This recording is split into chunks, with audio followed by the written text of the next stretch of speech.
This is interview session number 1 with James.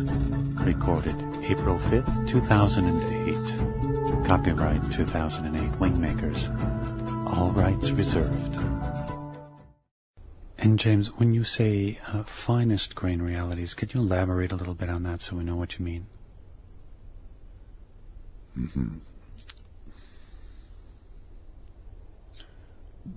First, let me get a little glass of water. Just a moment, please.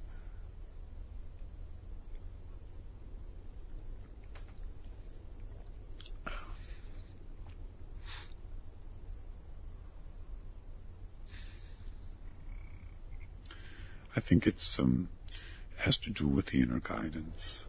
Because without this inner guidance, you'll have a hard time finding the finest grain realities, as they are very often unnoticed in the everyday experience of a typical person.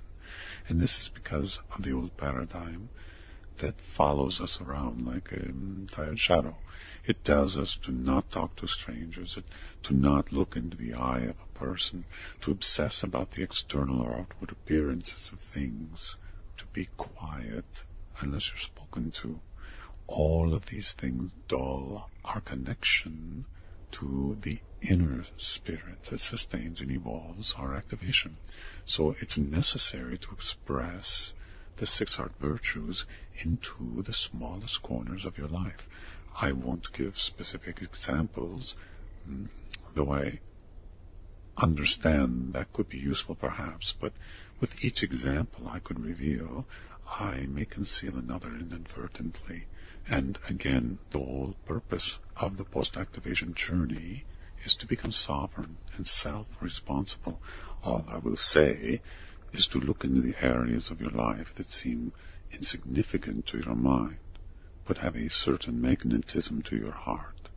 We have a saying in Lyricus that the routines and blinders of the intellect are often the playground and windows of the soul. You want your sense of identity to be rooted in the unified field of consciousness, which is the shared property of all.